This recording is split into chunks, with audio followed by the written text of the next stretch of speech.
DVSK lectures.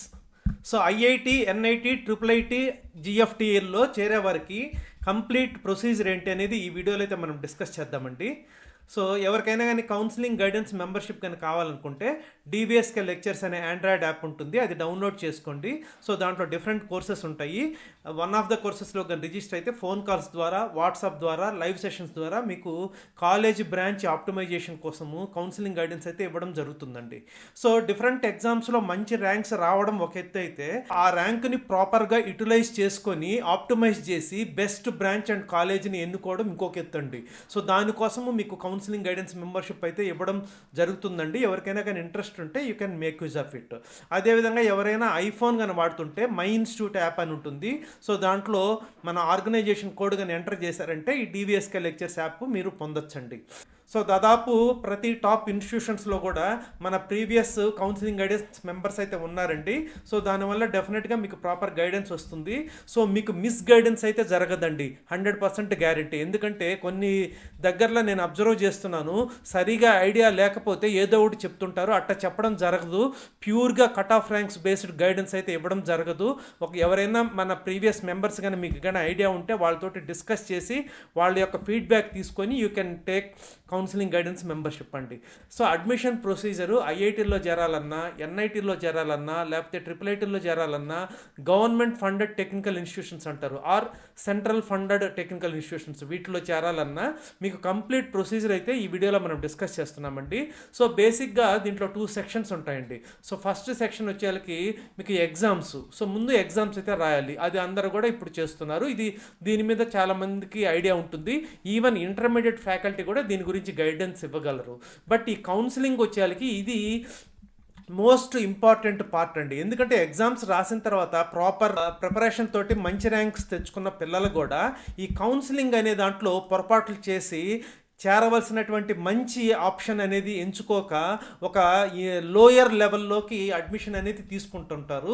So అందుకని ఈ counselling గురించి నేనైతే గైడెన్స్ ఇవ్వడం జరుగుతుందండి. Not only JoSAA counselling, so దాదాపు ప్రైవేట్ యూనివర్సిటీస్ కానివ్వండి, లేకపోతే డిఫరెంట్ టాప్ ఇన్స్టిట్యూషన్స్ కానివ్వండి, లైక్ ధీరుభాయ్ అంబానీ ఇన్స్టిట్యూట్ కానివ్వండి, లేకపోతే మీకు బిట్స్ పిలానీ కానివ్వండి, లేకపోతే ట్రిపుల్ ఐటీ బెంగళూరు కానివ్వండి, లేదా ట్రిపుల్ ఐటీ ఢిల్లీ, అట్టా top institutions which are not been included in JoSAA counselling, వాటి గురించి కూడా మన కౌన్సిలింగ్ గైడెన్స్ మెంబర్స్కి అయితే గైడెన్స్ ఇవ్వడం జరుగుతుందండి. ఎగ్జామ్స్ రాసిన తర్వాత వచ్చిన ర్యాంక్ని యూటిలైజ్ చేసుకొని ప్రాపర్గా మంచి అడ్మిషన్ పొందడం అనేది ఇంపార్టెంట్ స్టెప్ అండి. సో దానికి ఈ కౌన్సిలింగ్ అనేది జరుగుతుంది. ఇప్పుడు ఈ రెండింటి గురించి కూడా నేను ఎక్స్ప్లెయిన్ చేస్తాను. సో ఫస్ట్ ఎగ్జామ్స్ కనుక తీసుకున్నారంటే మీకు ఇంటర్మీడియట్ ఫ్యాకల్టీ అనేది గైడ్ చేస్తూ ఉంటారు. ఫస్ట్ జేఈ మెయిన్ ఎగ్జామ్ రాయాలి, అది first step. Second JEE advanced exam రాయాలి. ఈ రెండు కూడా మనకి స్టెప్ 1 కిందకి వస్తాయి. అంటే జేఈ మెయిన్ ఎగ్జామ్ మళ్ళీ దీంట్లో 2 ఉంటాయండి, ఫేజ్ 1 అని ఫేజ్ 2. సో అందరికీ తెలుసు, అవి రెండిట్లో కన్నా మీరు బెస్ట్ స్కోర్ తీసుకొని క్వాలిఫై అయితే జేఈ అడ్వాన్స్డ్ ఎగ్జామ్కి అయితే వెళ్తారండి. సో జేఈ అడ్వాన్స్డ్ ఎగ్జామ్కి వెళ్ళేంత వరకు ఉండే స్టెప్ ఏదైతే ఉందో అది ఎగ్జామ్స్ గురించి అండి. నెక్స్ట్ 2 టైప్స్ ఆఫ్ కౌన్సిలింగ్స్ ఉంటాయండి. సో జోసా కౌన్సిలింగ్ అని, సీసాప్ కౌన్సిలింగ్ అని. సో ఈ రెండు కూడా counsellings for taking admission into IITs or NITs or triple ITs or GFTIs అండి. సో ఈ 4 స్టెప్స్ కంప్లీట్ అయితే మీరు ఫైనల్గా అడ్మిషన్ అనేది ఈ ఐఐటీస్ కానివ్వండి, ఎన్ఐటీస్ కానివ్వండి, ట్రిపుల్ ఐటీస్ కానివ్వండి, జిఎఫ్టిఎస్లో కానివ్వండి, which are included in JoSAA counselling or CSAB counselling మీరు పొందడం జరుగుతుందండి. ఈ 4 గురించి కూడా మనం ఇప్పుడు డిస్కస్ చేద్దాము. సో ఫస్ట్ జేఈ మెయిన్ కానీ తీసుకున్నామంటే, సో ఇది ఆల్రెడీ ఫేజ్ 1కి అప్లై చేసి ఉంటారు, ఎగ్జామ్ కూడా రాయబోతున్నారు జనవరిలో. సో ఇది నేషనల్ టెస్టింగ్ ఏజెన్సీ అని కంప్యూటర్ బేస్డ్ టెస్ట్ కండక్ట్ చేస్తుందండి, జాయింట్ ఎంట్రన్స్ ఎగ్జామినేషన్. ఇది 2 ఫేజెస్లో జరుగుతుంది. దీంట్లో క్వాలిఫై అయిన వాళ్ళు జేఈ అడ్వాన్స్డ్ ఎగ్జామ్ అనేది రాస్తారండి. ఈసారి JEE advanced IIT Kanpur conduct చేస్తుందండి. సో ఈ 2 ఎగ్జామ్స్ అయిపోయిన తర్వాత మీకు ర్యాంక్స్ అనేటివి రిలీజ్ చేస్తారు. సో జేఈ మెయిన్లో ఒక ర్యాంక్ వస్తుంది, జేఈ అడ్వాన్స్డ్ రాసిన వాళ్ళకి జేఈ అడ్వాన్స్డ్ ఒక ర్యాంక్ వస్తుందండి. సో తర్వాత కౌన్సిలింగ్స్ కూడా 2 ఉంటాయండి. ఫస్ట్ జోసా కౌన్సిలింగ్ అండి, జాయింట్ సీట్ అలొకేషన్ అథారిటీ వాళ్ళు జోసా కౌన్సిలింగ్ అని కండక్ట్ చేస్తారు. సో దీని ద్వారా మీరు IITs or NITs or triple ITs or government funded technical ఇన్స్టిట్యూషన్స్లో అడ్మిషన్స్ కోసము ఈ 2 ర్యాంక్స్ ఏవైతే మీకు వచ్చినాయో జేఈ మెయిన్ ర్యాంక్ కానివ్వండి, జేఈ అడ్వాన్స్డ్ ర్యాంక్ కానివ్వండి, వాటిని యూజ్ చేసుకొని కంబైన్డ్గా మీరు ఐఐటీస్కి కానివ్వండి లేదా మిగతా వాటి అన్నిటికి కూడా మీరు ప్రయారిటీ ఆర్డర్ అనేది ఇవ్వచ్చండి. సో ఆ వెబ్ కౌన్సిలింగ్లో సో ఇది జోసా కౌన్సిలింగ్ అంటారు.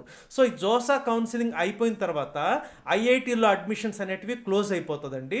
సో లాస్ట్ ఇంకొక 2 rounds central seat allocation board conduct చేస్తుందండి. సో ఐఐటీల్లోకి మాత్రము అడ్మిషన్ సీసాప్ ద్వారా ఇవ్వరు. ఐఐటీస్ కాకుండా మిగతావి అంటే ఎన్ఐటీస్ కానివ్వండి, ట్రిపుల్ ఐటీస్ కానివ్వండి, గవర్నమెంట్ ఫండెడ్ టెక్నికల్ ఇన్స్టిట్యూషన్స్లో మిగిలిన సీట్స్ కోసము ఇంకొక కౌన్సిలింగ్ జరుగుతుంది. ఇది సీసాప్ కౌన్సిలింగ్ అంటారండి. సో ఇదంటే 4 స్టెప్స్. సో దీంట్లో first joint entrance examination. So session 1 జనవరిలో జరుగుతుంది, సెషన్ 2 అనేది ఏప్రిల్లో జరుగుతుంది. సో సెషన్ 1లో మీకు కొంత పర్సంటైల్ వస్తుంది. సపోజ్ 93% వచ్చింది అనుకోండి, సెషన్ 2లో ఇంకా పెరిగింది అనుకోండి 96% అని. ఆ రెండిట్లో బెస్ట్ పర్సంటైల్ ఏదైతే ఉందో అది తీసుకొని దాన్ని బట్టి టాప్ 2,50,000 స్టూడెంట్స్ని మాత్రం సెలెక్ట్ చేస్తారండి. అంటే టాప్ 2,50,000 స్టూడెంట్స్ క్వాలిఫై అవుతారు. సో జేఈ మెయిన్ ఇయర్ని బట్టి మారుతుంటారండి. సో 10 lakhs రాయొచ్చు, 12 lakhs రాయొచ్చు, లాస్ట్ ఇయర్ 14 lakhs దాకా రాశారు. సో అట్లా ఎంతమంది అన్నా రాయనండి, మీకు సెలెక్ట్ చేసేది మాత్రము 2,50,000 స్టూడెంట్స్ని మాత్రమే. సో అప్పుడు మీకు జేఈ మెయిన్ ర్యాంక్ కూడా ఇస్తారు. ఏ కేటగిరీలో ఎంతమందిని సెలెక్ట్ చేస్తారనేది కూడా ఈ టేబుల్లో అయితే క్లియర్గా ఇచ్చాను. ఓపెన్ కేటగిరీ నుంచి 96,187 అండి. ఓపెన్ కేటగిరీలో PW students 5,063. So total open category students వచ్చేకి 1,01,250 అండి. ఈ విధంగా అన్ని కేటగిరీలు కూడా తీసుకోవచ్చు. సో మొత్తం కలిపితే మీకు 2,50,000 స్టూడెంట్స్ అయితే ఉంటారండి. ఒకవేళ పర్సంటైల్ టై అయితే స్లైట్గా ఇంక్రీజ్ కావచ్చు, అంటే 2,50,000ని కొంచెం క్రాస్ అయ్యే అవకాశం కూడా ఉందండి. సో ఈ విధంగా క్వాలిఫై అయిన students next JEE advanced 2025 examination రాయాలండి. సో ఈ సంవత్సరము ఐఐటి కాన్పూర్ కండక్ట్ చేస్తుంది. సో జేఈ మెయిన్ అయితే ప్రతిసారి నేషనల్ టెస్టింగ్ ఏజెన్సీ మాత్రమే కండక్ట్ చేస్తుంది.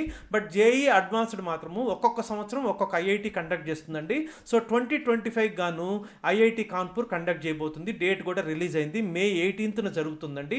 ఇది 2 సెషన్స్లో జరుగుతుంది. పేపర్ 1 వచ్చేసి మార్నింగ్ 9 to 12 జరుగుతుంది. పేపర్ 2 ఆఫ్టర్నూన్ 2:30 నుంచి 5:30 PM వరకు జరుగుతుందండి. బట్ జేఈ మెయిన్లో క్వాలిఫై అయిన 2,50,000 అందరూ కూడా రాయరండి. ఎందుకంటే కొంతమంది అడ్వాన్స్డ్ మాకు ఎలాగూ రాదులే అని అనుకున్న వాళ్ళు కొంత తక్కువ అయితే రాస్తారు. బట్ జేఈ అడ్వాన్స్డ్ ఎగ్జామ్ కూడా రాయడం బెటర్ అనేది నా ఉద్దేశం. ఎందుకంటే కొంతమందికి జేఈ మెయిన్ కన్నా కూడా ఒకవేళ అదృష్టం బాగుంటే జేఈ అడ్వాన్స్డ్లో వచ్చే అవకాశం అయితే ఉంటుంది. రాయడం వల్ల తప్పేం లేదు, ఎందుకంటే ఆల్రెడీ జేఈ మెయిన్ క్లోజ్ అయిపోయి ఉంటుంది. కాబట్టి మీరు జేఈ అడ్వాన్స్డ్ రాసి వస్తే జేఈ అడ్వాన్స్డ్ ర్యాంక్ ద్వారా ఐఐటీలో చేరతారు. బట్ రాలేదనుకోండి మీరు ఎన్ఐటీలో చేరతారు. అంతేగానండి జేఈ అడ్వాన్స్డ్ ఎగ్జామ్ రాదు కదా అని ముందుగానే గివ్ అప్ అయితే ఇవ్వకండి. సో ఇదండి ఎగ్జామ్స్ గురించి. సో ఇప్పుడు జేఈ అడ్వాన్స్డ్ ర్యాంక్ ఉన్నా, జేఈ మెయిన్ ర్యాంక్ ఉన్నా, లేకపోతే 2 ర్యాంక్స్ ఉన్నా కూడా కౌన్సిలింగ్ అనేది స్టార్ట్ అవుతుంది. ఇది మెయిన్ చాలా ఇంపార్టెంట్ పాయింట్ అండి. ఎందుకంటే జాయింట్ సీట్ అలొకేషన్ అథారిటీ వాళ్ళు ఈ ఐఐటీస్లో కానివ్వండి, ఎన్ఐటీస్లో కానివ్వండి, ట్రిపుల్ ఐటీస్కి కానివ్వండి, గవర్నమెంట్ ఫండెడ్ టెక్నికల్ ఇన్స్టిట్యూషన్స్లో కానివ్వండి అడ్మిషన్ కోసం పెట్టేటువంటి కౌన్సిలింగే జాయింట్ సీట్ అలొకేషన్ అథారిటీ వాళ్ళ యొక్క జోసా కౌన్సిలింగ్ అండి. సో ఈ ఫస్ట్ కౌన్సిలింగ్ 1ని జోసా అని అంటారు. దీంట్లో అన్నిటికీ కూడా అడ్మిషన్ అనేది ఇవ్వడం జరుగుతుందండి. సో మీకు 2 ర్యాంక్స్ అంటే అడ్వాన్స్డ్ ర్యాంకు, మెయిన్స్ ర్యాంకు 2గానే ఉంటే మీరు ఐఐటీస్కి కూడా ఎలిజిబుల్. మీకు అడ్వాన్స్డ్ ర్యాంక్ లేదంటే మాత్రము ఓన్లీ ఎన్ఐటీస్, ట్రిపుల్ ఐటీస్, జిఎఫ్టిఎస్కి మాత్రమే ఎలిజిబుల్ అండి. సో మీరు అన్ని కూడా మిక్స్ చేసి పెట్టుకోవచ్చు. అంటే ఇలా 2 ర్యాంకులు ఉన్న వాళ్ళు మిక్స్ చేసుకొని NITs, IITs, triple ITs mix చేసి పెట్టుకోవచ్చు అండి. ఓన్లీ జేఈ మెయిన్ ర్యాంక్ ఉంటే మాత్రం ఐఐటీస్కి ఎలిజిబిలిటీ ఉండదు. ఈ జోసా కౌన్సిలింగ్ అనేది 6 రౌండ్స్ జరుగుతుంటుందండి ప్రతి సంవత్సరము. బట్ లాస్ట్ ఇయర్ మాత్రము 5 రౌండ్స్ జరిగింది. అంటే ఈ 5 రౌండ్స్లో మీరు పార్టిసిపేట్ చేస్తే ఫైనల్గా మీకు ఎన్ఐటీల్లో కానివ్వండి, ఐఐటీల్లో కానివ్వండి, లేకపోతే మీ ర్యాంక్స్ని బట్టి ఏదో ఒక దాంట్లో అడ్మిషన్ వస్తుంది. బట్ ఐఐటీస్కి మాత్రము ఈ జోసా కౌన్సిలింగ్ ఏవైతే 5 రౌండ్స్ ఉన్నాయో దాని తర్వాత క్లోజ్ అయిపోతుంది. అంటే ఇంకా ఐఐటీలో అడ్మిషన్ అనేది 5 రౌండ్స్ తర్వాత కుదరదు. అంటే ఐఐటీలో అడ్మిషన్ అనేది ఓన్లీ జోసా కౌన్సిలింగ్ ద్వారా మాత్రమే పాసిబుల్. ఆ పాయింట్ గుర్తుపెట్టుకోండి. సో 5 రౌండ్స్ తర్వాత కొన్ని సీట్స్ ఏవైతే మిగిలి ఉంటాయో ఆ సీట్స్ కోసము ఒక 2 rounds central seat allocation board, సీసాబ్ అంటారండి. అంటే ఇది సపరేట్ వెబ్సైట్లో ఉంటుందండి. ఈ ఈ సీసాబ్ కౌన్సిలింగ్ అనేది 2 రౌండ్స్కి జరుగుతుందండి. ఈ సీసాబ్లో వస్తుంది అనేది ఆ ర్యాంక్స్ చూసి అనుకోకండి, ఇది ఎందుకంటే డ్రాస్టిక్ వేరియేషన్ అనేది ప్రతి సంవత్సరం కూడా జరుగుతూ ఉంటుంది. సో ఈ 2 రౌండ్స్లో మీరైతే పార్టిసిపేట్ చేయొచ్చు, బట్ ఎక్స్క్లూడింగ్ ఐఐటీస్. అంటే ఐఐటీస్లో అడ్మిషన్స్ క్లోజ్ అయిపోయిన తర్వాత మిగిలినటువంటి NITs, triple ITs, central funded technical ఇన్స్టిట్యూషన్స్కి మాత్రమే ఈ 2 రౌండ్స్ అనేటివి జరుగుతుందండి.